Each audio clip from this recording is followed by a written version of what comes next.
Let's take a look at this next example. I've got the sum 1 plus 1 over k to the k squared. Once again, I've got a variable in the base, and I've got powers of k here in the exponent. Let's see what happens here.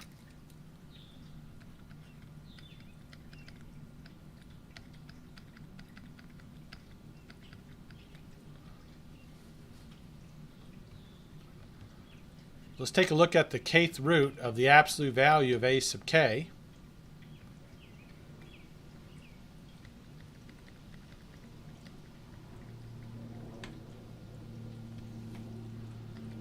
Now, in this particular example, everything in sight's positive. K starts from 1, goes to infinity, so everything in sight's positive. I don't really need that. I don't really need that there. Oops, this is the kth root. I want to make sure I had the kth root in there the whole time. Yeah, I did. So I don't really need the absolute values here.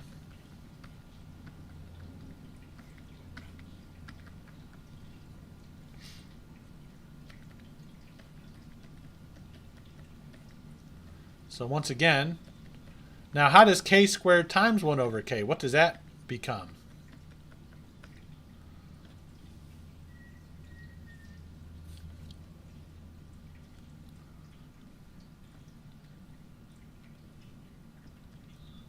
Yeah, it's just k. So now I'm looking at the limit as k goes to infinity of 1 plus 1 over k to the k. And this is a famous limit. Do you remember what this is? This is a special number. We reviewed this briefly a couple weeks ago.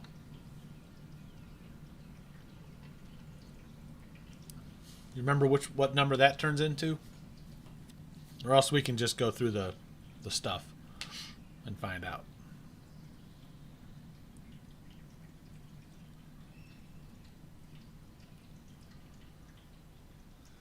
Now it doesn't go to 0. Let's take a look. This is a very famous limit.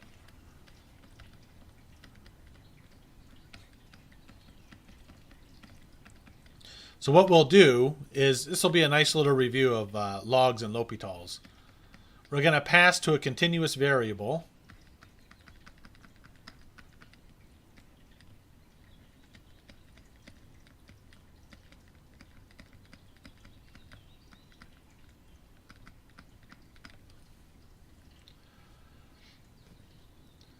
And think about what's happening here.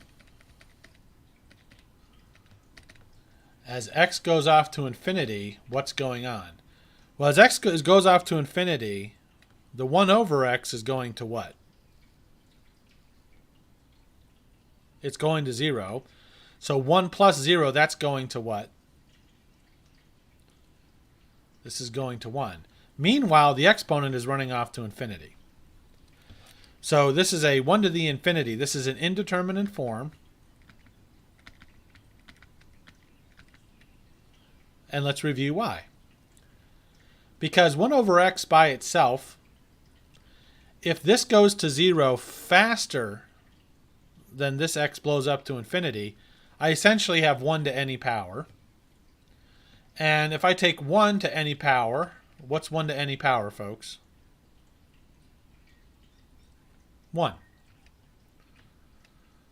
On the other hand, notice that 1 over x is always positive, and so what I've got under here is I've got a number that's bigger than 1,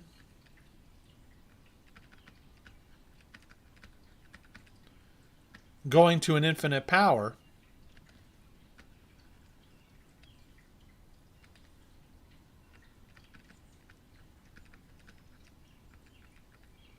and if you have a number that's bigger than 1, and you take it to bigger and bigger powers, where's that going to go?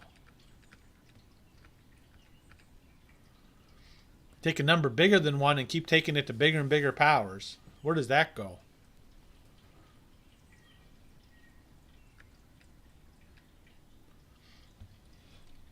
No? That's going to go to infinity. So you take something like 2, you keep multiplying by 2, you're going to go to infinity. So it's an indeterminate form.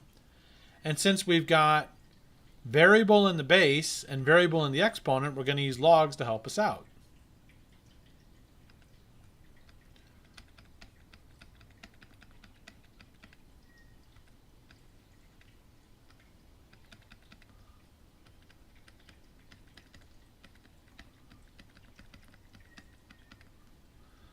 The reason we use logs is to help us bring the exponent down front.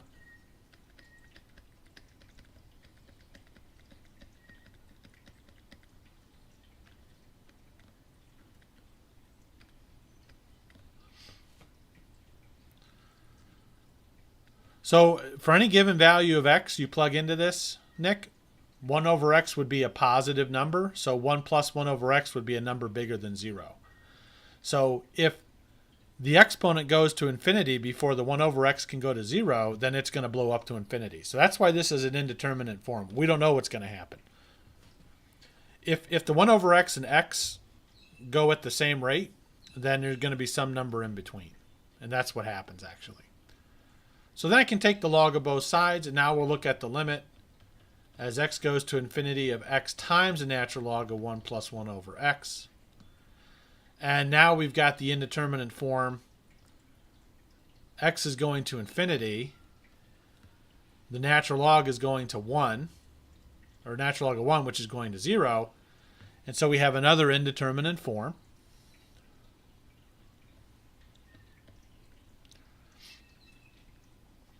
So since this isn't just natural log of x, it's a natural log of 1 over x, we have to do a little more analysis here. So we'd like to use L'Hopital's rule, but for L'Hopital's rule, we need a what?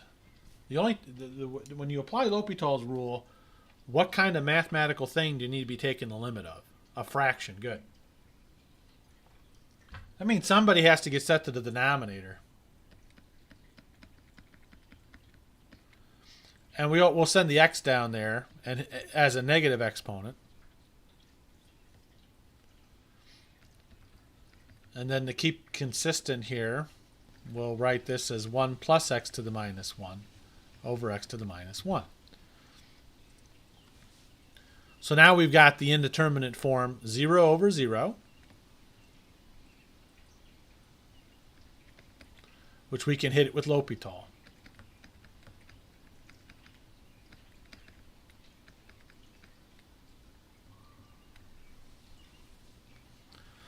So we take the derivative of the natural log of something, 1 over that thing, times the derivative of that thing,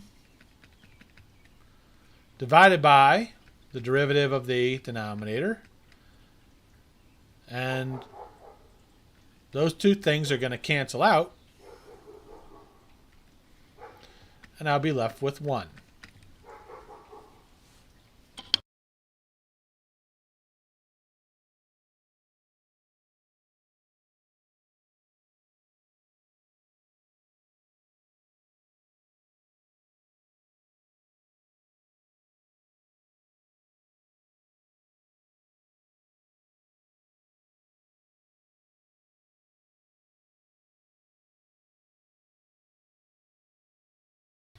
So as x goes to infinity, the natural log of y goes to 1.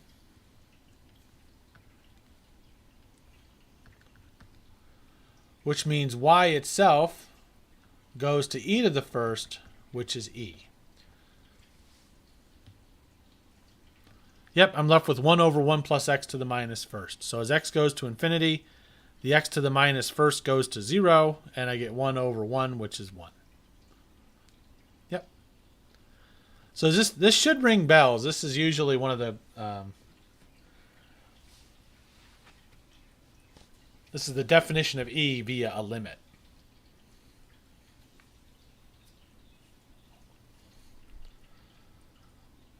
So, sometimes that's how you define e, but the limit here is k goes to infinity of 1 plus 1 over k to the k is equal to e. Now, what's important for us in this whole thing? E is roughly what? Do you remember what e is approximately equal to?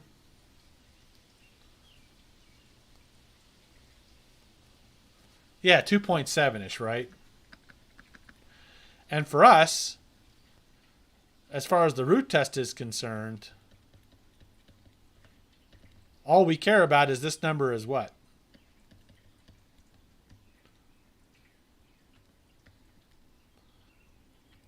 since E is what? What do we need for the root test here?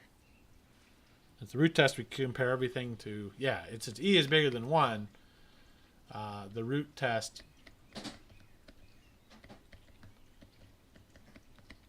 tells us that our original series does what?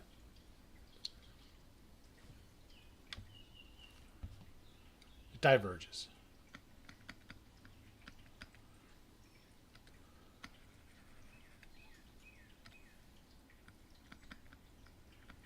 Okay.